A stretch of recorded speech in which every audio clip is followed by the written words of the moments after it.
자, 그럼 이번에는요, 다음 코너로 넘어가 보겠습니다. 주식 투자의 아이디어를 우리 일상에서 찾아보는 순서입니다. 찾아라 투자 아이디어. 지금부터 한번 들어가 보죠.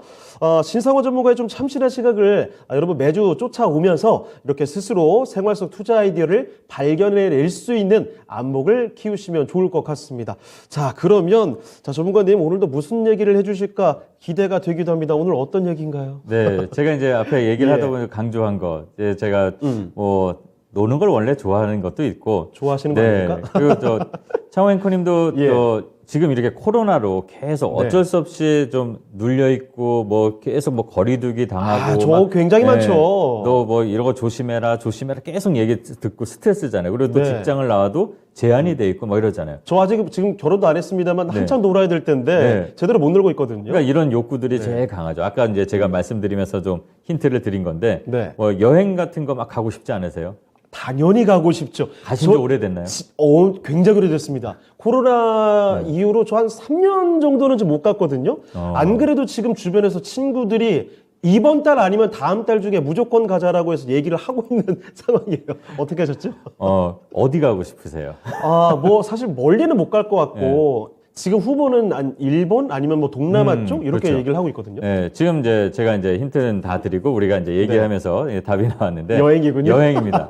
일상이 지금 보면은 우리 주변에서 보면은 저도 그렇고 저는 이제 뭐 여행 관련 일도 이제 제가 좀 한 적도 있고 그래갖고 그래요? 그리고 또 이렇게 추울 때는 다들 따뜻한 남쪽 나라를 그리워합니다. 무조건이죠. 네, 그렇죠. 그래서 지금 보면은 우리 주식시장에서 아까 뭐 중국 때문에도 그렇게 본격화되는 게 있다 이렇게 말씀드렸지만 이미 중국과 상관없이 여행의 수요가 지금 늘어나고 있었어요. 맞습니다. 네, 그래서 왜 그러지? 코로나인데 이랬는데 알고 보니 저도 뭐 코로나를 한번 걸려봤지만 네. 생각보다 안 아팠어요. 네, 물론 방심하는 건 아니지만 물론 네. 이거는 사람마다 굉장히 다르긴 하지만 네, 덜 아팠어요. 그래서 이상하다 이러면 놀러 가도 되지 않을까 이 생각이 이제 드는 거예요. 계속 집에만 있고 사무실에만 있고 마스크 쓰고 다니고 막 이러다 보니까 그런 욕구가 강한데 나이가 좀 있는 나도 그런데 정말 젊은 사람들은 어떨까? 지금 뭐 그 나라가 허락만 한다면 뛰쳐나갈 준비를 하고 있었던 사람이 굉장히 많았죠. 네. 실제로 지금 나가고 있는 거고요. 네, 근데 실제로 진짜 많이 나간대요. 예. 그래서 이제 여행에 대해서 좀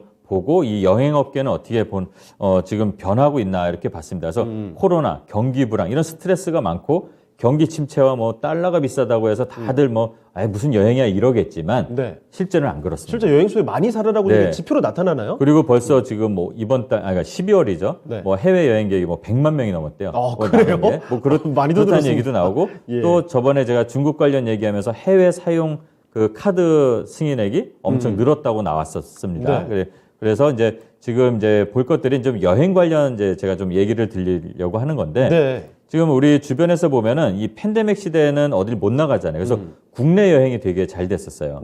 그래서 국내 여행에 특화된 업체들, 뭐 제주도가 엄청 놀러 다니고 그랬잖아요. 그렇습니다. 제주도가 선택지가 하나밖에 없었죠, 그거. 그래서 오른 뭐 주식들, 이제 주식 관련으로 얘기를 하자면 렌트카 업체들 갖고 있는 회사들이 올랐어요. SK 네트워크스라든가. 또 렌트의 성지가 제주도 아니에요. 그리고 레드캡 투어 같은 경우는 오히려 그 코로나 기간 때 그렇게 큰 타격을 안 받았었어요. 렌트카 사업을 하니까. 근데 지금은 이제 점점 외국으로 좀 나가고 제일 많이 가는 게 가까운 나라부터 갑니다. 이러면서 좀 생각을 한 거예요. 어느 나라를 가지 보니까 일본, 그 다음에 베트남, 따뜻한 쪽 또는 우리가 편한데 일본 가면 이제 한글 표기도 다 돼 있고 이런 식으로 가면서 좀 해외 여행객이 막 늘어난다고 합니다. 그리고 이 팬데믹이라는 게 원래는 이제 젊으시니까 뭐 영어도 잘하시겠지만 나가면은 다 자유여행으로 갔었어요. 맞아요. 젊은 분들은 MZ 세대들은 다 자유여행으로 갑니다. 근데 맞습니다. 패키지를 거의 안 가요. 근데 지금은 오히려 패키지가 각광을 받습니다. 그래요? 왜 그런지 아세요? 그러니까 우리보다 조금 위생관념이 좀 낮은 나라나 좀 뭐 이 경제수준이 낮은 나라를 가면 아직 그게 발달이 안 돼 있을 거예요. 뭐 캄보디아나 라오스 같은 나라를 가도 그게 좀 약간 병원 시설이 낙후돼 있거든요. 약간 방역 차원이라고 보면 될까요? 그러면 보험을 들어야 되잖아요. 네네. 내가 안전하게. 나 혼자 가면은 다치기도 하면 누가 이걸 책임져줘요? 그렇죠. 그럼 메이저 여행사들이 필요하고 그 메이저 여행사는 시스템이 잘 갖춰 있습니다.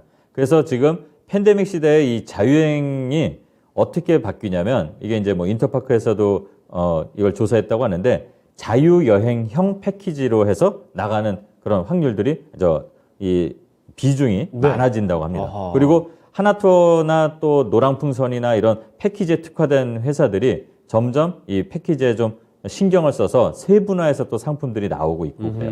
그러니까 이런 걸 보면은 여행이 괜찮아지는 거 아닐까라는 생각을 하고 실제로 보니까 지금 또 국내 여행사 실적을 봤어요. 네. 또 차트도 봤고 근데 바닥입니다. 그래요? 당연하겠죠. 실적이 안 좋아요. 근데 조금씩 좋아집니다. 그리고 잘 보면 모두 투어 같은 경우는 47억에서 81억, 130억 분기별로 네. 이렇게 늘어나고 있고 하나투어는 우리나라 1위 업체거든요. 예. 98억, 216억, 374억 이렇게 쭉쭉 늘어납니다. 이게 지금 계속 점증되고 있는데 확연히 지금 드러나네요. 그렇죠. 근데 이게 예전에 코로나 이전에 비교하면 뭐 한 10분의 1, 5분의 1도 안 된다고 합니다. 네, 물론 그런 그때보다 상황이에요. 적겠죠. 네, 그리고 예. 또 이런 여행사도 보지만 항공사를 봐야 돼요. 왜냐하면 대한항공이나 아시아나처럼 저 멀리 가는 그 항공사보다는 작은 우리가 지금 제일 저가 먼저 항공사. 쉽게 가까운 데를 먼저 가잖아요. 그렇죠. 네. 아까 저만 해도 일본이나 동남아 쪽 그렇죠. 생각하고 있다고 했고 실제로도 그쪽 많이 찾고 있죠. 이건 또 번외로 얘기드리자면 좀 안타까운 현실인데 네. 우리나라 사람들은 패키지를 3박 4일, 4박 5일 이상을 못 가요. 그렇습니까? 회사에서 잘립니다. 또는 정말 잘린다기보다 안타깝네요, 이거는. 부장님이 눈치 줍니다. 부담 많이 느끼죠. 그렇죠. 예. 네. 그래서 3박 5일 정도까지가 예. 최고예요. 그러려면은 가까운 5시간, 6시간까지 가는 가요. 그러면 그 5시간, 6시간짜리는 뭐냐? LCC예요. LCC가 가격이 싸다고 해서가 아니라 실속 있는 거예요. 그러니까 단거리 그러니까 비행기로 치면 뭐 A330, A300 정도, 뭐 B737 같은 200명, 300명 내외의 비행기가 가는 그 연료로 갈 수 있는 나라를 먼저 갑니다. 그래서 이제 지금 일본이나 뭐 동남아가 지금 많이 열려 있고 많이 한국 사람들이 또 놀러 가고 그러고 있죠. 그러다 보니까 또 주가를 보게 되고 그러는데 마침 제주항공 같은 경우도 지금 적자에서 벗어나려는 그런 흐름으로 가고 있고 차트도 하나투어도 마찬가지예요. 지금 제가 차트를 제주항공 거를 이렇게 잠깐 보면은 바닥에서 이 얘기가 나오고 그러면서 거래가 들어오고 올라왔습니다. 그리고 오랫동안 이제 막고 있던 그 기술적인 요 121선을 돌파하고 요 시점에서 마침 중국 이슈도 나오면서 불을 지펴준 거죠. 그리고 조정하는 기간에 또 다시 에너지를 모아서 올라가고 요 지금 제주항공 그리고 또 하나투어 한번 차트를 한번 볼까요? 그러면 차트들이 대동소이합니다. 다 비슷비슷하게 올라가요. 바닥에서 오르락 내리락 이렇게 이륙하다가 또 안정감 있게 또 가다가 하는 것처럼 이렇게 가는 흐름을 보아서 저는 여행을 먼저 여행 관련 종목들 그러니까 이쪽 차트를 한번 보면 어떨까. 이러다 보니까 또 비행기 여행사만 보는 게 아니잖아요. 아까 쇼핑 얘기도 했고 그러다 보니까 사후면 세정 관련 외국인들 들어온다 그러면 글로벌 텍스프리라는 종목들이 있는데 그런 종목들 그리고 또 호텔 신라 같은 거 그런 종목들을 한번 차트를 한번 제가 여기 확인해 볼까요? 글로벌 텍스프리라는 종목이 있는데 이름도 참 길죠. 이런 게 이제 바닥에서 올라오면서 이렇게 솟구쳐 가고 있습니다. 뭐 오르락 내리락 하면서 그리고 이제 화장품 종목들 뭐 아모레나 뭐 선진 뷰티 사이언스나 이런 작은 화장품 원료 만드는 회사들부터 다 이렇게 여행 항공이 다 그쪽으로 연결되면서 가고 있다. 이런 걸 좀 보면서 투자의 아이디어가 여기서 또 여행을 좋아하다 보니 그런 걸 알 수 있겠다는 생각이 또 들었죠. 네, 알겠습니다. 여행 관련된 이야기가 이렇게 또 나오게 됩니다. 뭐 아마도 지금 보시는 시청자분들 자체도 금방 또 공감이 되시지 않을까 싶어요. 요즘에 뭐 SNS만 살짝 보더라도 실제 일본이라든지 가까운 동남아 쪽으로 여행하는 분들이 굉장히 많아지고 있습니다. 자, 그래서 우리 일상에서도 쉽게 체감할 수 있는 이야기를 말씀을 드렸죠.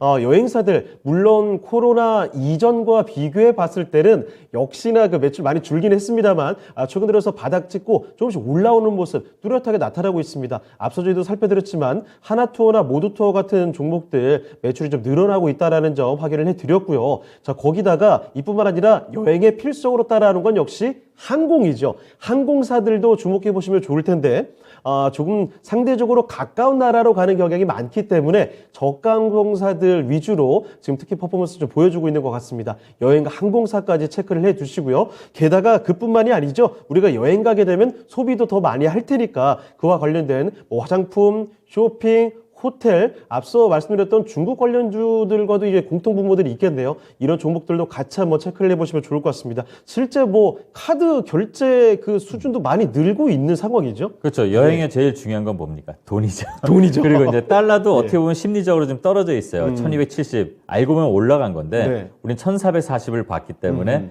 지금 저렴하다 생각하고 이 기회에 한번 갈까 가까운데 그러니까 이제 카드 사용액도 계속 지금 늘어나고 있고 그래프도 이제 보이면 카드 해외 결제 1년 사이에 뭐 50% 넘게 이게 그렇게 많이 그리고 들었어요. 20대는 또 일본 여행 많이 가고 일본 예. 가면 대부분 다 가서 뭐 돈키호테 뭐 이런 데 네. 네, 이런 데 가서 뭐 사오고 약 사오고 뭐 이러잖아요. 파스 사오고 효도하려고. 네. 한국인의 이런 소비 것처럼. 패턴이 거의 비슷한가 봐요. 그렇죠. 저도 공감이 되네요. 교과서 같아요. 네. 그러니까 이렇게 이제 소비도 진작이 되고 네, 이러다 보면 어떻게 보면은 경기 침체라고 해도 이러다 보면 경기가 돌아갈 것 같아요. 또. 네. 알겠습니다. 경기 침체에 대한 우려감은 저희가 항상 말씀을 드립니다만 쓸 때는 또 다 씁니다. 어디 쓰느냐? 오늘 여행이라는 그 키워드를 가지고 포커스를 좀 맞춰드렸거든요. 앞으로 이런 수요는 계속 좀 이어질 수 있을 것 같으니 여러분 같이 기억을 해두시죠. 여행, 항공, 그리고 그와 관련된 소비 관련된 종목들도 꼭 체크를 해보시길 바랍니다. 자, 오늘 뭐 위클리 투자 뉴스부터 투자 아이디어까지 일맥상통하는 내용들이 좀 이어지는 것 같네요. 역시나 연초의 분위기 계속해서 중국과 관련된 그리고 여행과 관련된 키워드들이 부각되는 것 같습니다. 참고해 보시고요.